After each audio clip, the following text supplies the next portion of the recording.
Alright, we've got Dumbledore, Snape, Harry, but not really. Who else do we kill? Colin Creevy. Oh yeah, he's super annoying. Lavender Brown. Who? Who cares? She's dead. How about a Weasley? What? We couldn't. Molly would be shattered. Maybe just Fred then? Oh yeah, she never liked him. What about Hedwig? You're a monster. An absolute monster. Yeah, let's hit that bird with a stray killing curse.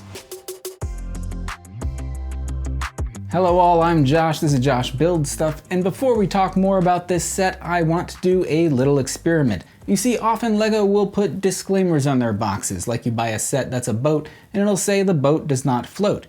But nowhere in this box does it say that this owl does not fly, so let's find that out together.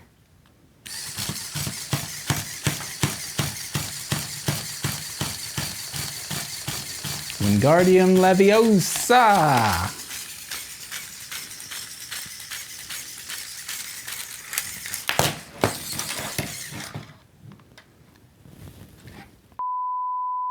I think that went pretty well, don't you? Today we're talking about the brand new LEGO Harry Potter Hedwig set. This set was released around September 2020, contains 630 pieces, is suitable for ages 10 plus, and costs $40 here in the US. I've got to say, I've actually been looking forward to this set for some time. I know I don't show a lot of Harry Potter sets on this channel, but I'm actually a big fan of Harry Potter. But they usually release a lot of sets that are play sets, and I like vehicles or things that can be displayed a little more nicely, and so there's not a whole lot there that appeals to me.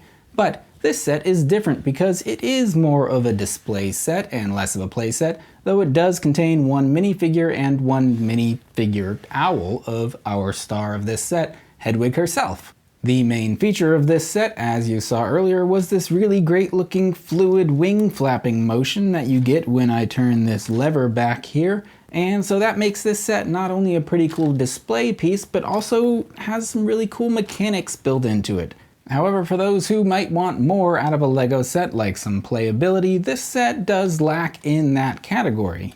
We do get this Harry Potter minifigure wearing, I assume, what are supposed to be blue gloves? I don't know, just remember 2x2 hands of blue, so he kind of freaks me out in that regard.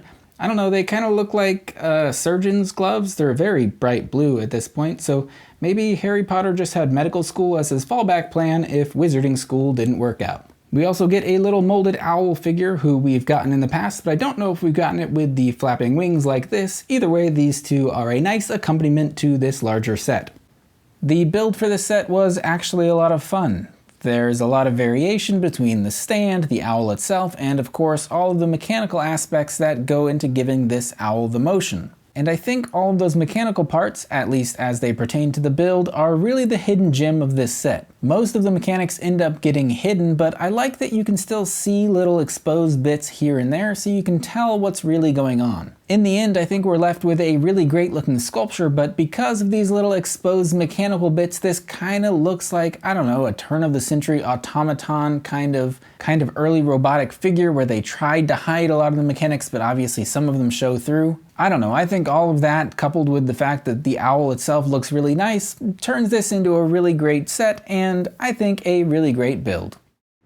Talking about this Hedwig figure herself, I am mostly pleased with it. I will say I pictured it being a little larger when this set was initially announced, but that's just on my own expectations, that's nothing against LEGO. I think for 40 bucks, it's actually a really well-sized piece. Now, I assume there's some crossover between this channel and people who might have watched that LEGO Masters show, and if you remember in the finale of that show, the contestants built a really big griffin, I think it was, that had this really beautiful fluid wing flapping motion, and I think this set was announced really close to that finale, and for that reason I was looking forward to this set very much. However, I will say that compared to that large, obviously intricate griffin figure, this set is smaller and leaves something to be desired, but again, that's on my own expectations, nothing against LEGO or the set itself. Even with the exception of the mechanical parts of this figure, the bird looks really nice. You don't actually see a bunch of those mechanics exposed, most of them are well hidden. This set does include a ton of these little quarter circle pieces, so if anyone is in the resale market of those particular pieces,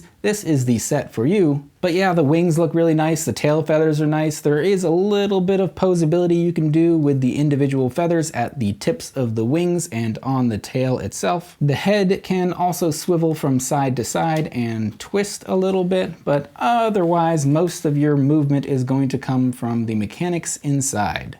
But even when you aren't flapping this figure's wings, it still looks really nice. It's sitting on a nice looking display stand. You've got some trans clear Gryffindor colors around the bottom with a little Hedwig nameplate there. You've also got a spot to stick the Harry Potter and Hedwig minifigures on top of the stand so it can all be displayed as one piece. Hedwig is also carrying a Hogwarts acceptance letter here, which is the only use of stickers in this set, but I think they are well used. And of course, that was such an iconic moment in the movies when Harry gets accepted into wizard school and gets to escape his house under the stairs, and we all waited around for our own letters to come. And for some of us, they never did.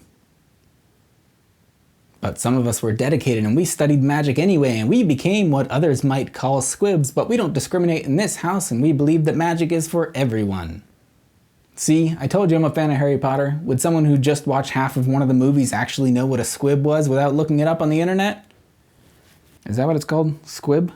S-Q-U? Okay, yeah, weird. So all that to be said, there's not much more to be said about this set. So my final thoughts. I like it. I like that it is statuesque. I like that LEGO's doing something different with Harry Potter besides just playset type of sets. I would love it if LEGO made more Harry Potter themed sets that were geared towards adults, more for displaying, less for playing, less playsets, less focused on the minifigures, maybe some that were slightly larger than this set, and yet they could still be smaller than the huge $400 Hogwarts castle set that takes up like a whole room in your house. So maybe something in between those two, but still geared towards adults. So yes, final thoughts. I think this set is good. I would recommend buying it, and I think it's worth the money. I think the mechanics are really cool. I think it looks really nice, and if you have a LEGO motor handy, you can have some added fun. As always, thank you so much for watching, and if you enjoyed this video, be sure to tell your friends, because if I hear from your friends that they found my video without you telling them about my video, I'm going to be very disappointed in you, but very happy with them because they found and subscribed to my video, and I guess I'll be happy with you because you're also subscribed to my video, but the least you could do is tell your friend to also watch my video. Again, thank you so much for watching. I'll see you next time. What's that you're writing with? It's a quill. Like in Harry Potter? Looks like a pen with a feather taped to it. Nah, that would be weird. Almost as weird as taping a lightning bolt scar to a stormtrooper helmet for a Harry Potter themed YouTube video, and then writing down the conversation you were going to have with that stormtrooper on the notepad you were also using as a prop. Maybe this is weird.